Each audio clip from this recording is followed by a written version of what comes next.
আওয়ামী লীগ হচ্ছে একটা বিষাক্ত কালসাপের মতো। এই সাপ মেরে লেজে কিন্তু এখনো বিষ আমরা রেখে দিয়েছি।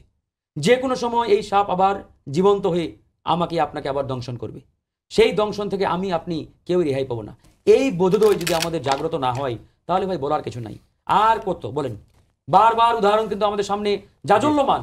৭১, ৯০, ২৪, আর কত সামনে আবার জীবন দিতে হবে, মরতে হবে। আবার মরতে চান?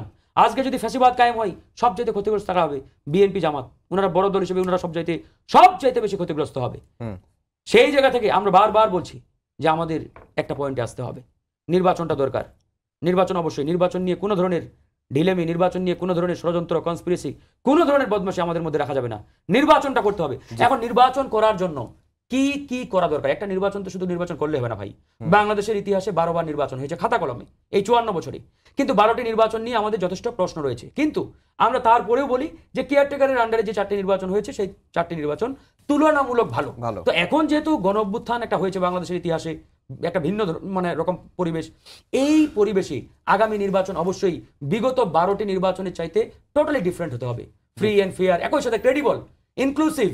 এই নির্বাচনটা কিভাবে আমরা গ্রহণযোগ্য করতে পারি? এখন আওয়ামী লীগ এখানে নতুন বয়ান নিয়ে আসছে।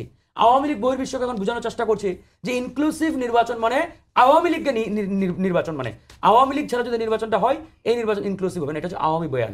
কিন্তু আমাদের বয়ান দেশি বিদেশি, একবার শর্ট করে শেষ করবো, ইভেন জাতিসংঘ বলেছে যে ইনক্লুসিভ নির্বাচন মানে জাতিসংঘ বোঝাচ্ছে যে নির্বাচনে জনগণ ভোট কেন্দ্রে যাবে, জনগণ ভোট কেন্দ্রে গিয়ে তাদের পছন্দ মতো প্রার্থীকে ভোট দিতে পারবে। এটাই হচ্ছে আমাদের কাছে ইনক্লুসিভ নির্বাচন। এখানে কোন দল আসলো আর কোন দল আসলো না ডাজেন্ট ম্যাটার, এটা নিয়ে খুব একটা আমাদের হেডেক নাই। এই যে একটা জাতিসংঘের মানদণ্ড ইনক্লুসিভ নির্বাচনের, এই বিষয়ে আমাদের একমত হতে হবে না? এখন আমরা যদি মনে করে থাকি যে আরে আমি তো ক্ষমতায় আছি, আমি তো ভোগ করতেছি সুযোগ সুবিধা, আমি তো মধু খাচ্ছি সরকারের, নির্বাচন যত লেন্দি হবে, যত প্রলং করবে, দীর্ঘায়িত হবে, আমার জন্য ভালো, তাহলে ভাই কারোর জন্যই ভালো নয়। আপনি হয়তো সাময়িকভাবে সুযোগ সুবিধা নিচ্ছেন, কিন্তু মনে রাখতে হবে নির্বাচন যদি ফেব্রুয়ারি ক্রস করে সবার কপালে শনির দোষ অপেক্ষা করছে।